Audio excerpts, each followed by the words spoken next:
The Jinzhou Operation was an operation in 1931 during the Japanese invasion of Manchuria, which was a preliminary, contributing factor to the outbreak of the Second Sino-Japanese War in 1937. Background: in late November 1931, Imperial Japanese Army Commander-in-Chief General Shigeru Honjo dispatched 10,000 soldiers in 13 armored trains, escorted by a squadron of bombers, in an advance on Jinzhou from Mukden. This force advanced to within 30 kilometers of Jinzhou when it received an order to withdraw. The operation was cancelled by Japanese War Minister General Jiro Minami, due to the acceptance of modified form of a League of Nations proposal for a neutral zone to be established as a buffer zone between the Republic of China proper and Manchuria pending a future China-Japanese peace conference by the civilian government of Prime Minister Wakatsuki Reijiro in Tokyo. However, the two sides failed to reach a lasting agreement. The Wakatsuki government soon fell and was replaced by a new cabinet led by Prime Minister Tsuyoshi Inukai. Further negotiations with the Kuomintang government failing, the Japanese government approved an increase in the military forces in Manchuria. In December, the rest of the 20th Infantry Division, along with the 38th Mixed Brigade of the 19th Infantry Division, were sent into Manchuria from Korea, while the 8th Mixed Brigade, 10th Infantry Division was sent from Japan. Following the defeat of General Maj Ashan in Heilongjiang Province, and in anticipation of reinforcements,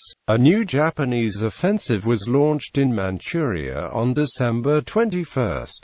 General Honjo insisted that his troops were moving out to clear the country of bandits, and added that the Chinese evacuation of Jinzhou was absolutely imperative. Most of the bandits were actually the organizing anti-Japanese volunteer armies, but some real bandits were also exploiting the chaos following the collapse of the Chinese government and its northeastern army following the Mukden incident and the Japanese invasion of Manchuria. Japanese advance, while the other Japanese forces and collaborationist Manchurian troops spread out from the bases along the South Manchurian Railway rail lines to clear the countryside. From Mukden, the Japanese headquarters in Manchuria, the brigades of the 12th Infantry Division advanced southward in the night, supported by squadrons of Japanese bombers to force the Chinese to evacuate Jinzhou. The Japanese estimated the Chinese at Jinzhou had 84,000 defenders,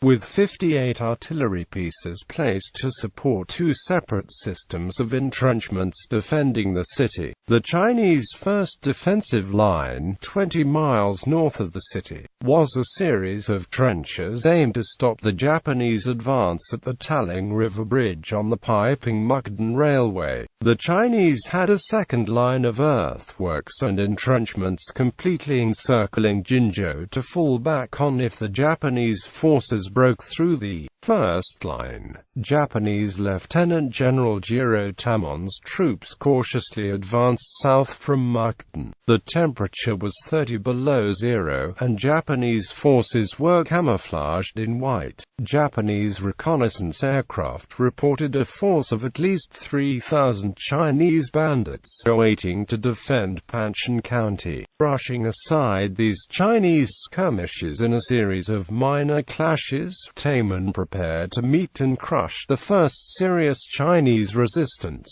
expected at Gubangzi, 50 kilometers north of Jinzhou. By the evening of December 31, 1931, the Japanese advance guard was 15 kilometers from Jinzhou on the banks of the Taling River. General Tamon halted briefly to bring up the rest of his 2nd Division for the final drive on Jinzhou. The Japanese War Office announced in a radio broadcast the Battle of the Taling River, setting up microphones behind the Japanese lines, arranging an elaborate hookup to broadcast the sound of firing to Tokyo, but then had to call off the broadcast when the Chinese retreated without giving combat. Japanese forces occupied Jinzhou on January 3, 1932, with the local populace waving Japanese flags homemade during the night to appease the conquerors. Aftermath. On the Chinese side, confusion reigned. The old government of Chiang Kai-shek at Nanjing had resigned and a new one under Premier Sun Fo had been formed. Additionally, Marshal Zhang Zulang's defenders were in disorderly retreat toward the Great Wall, leaving only a small garrison to protect the few government functionaries who remained behind. At Nanjing, Eugene Chen, the new Kuomintang foreign minister, asserted that his government had never ordered evacuation of Jinzhou, but, on the contrary, had ordered Marshal Zhang repeatedly to stand his ground. 9 Chinese generals in various parts of China denounced Premier Sun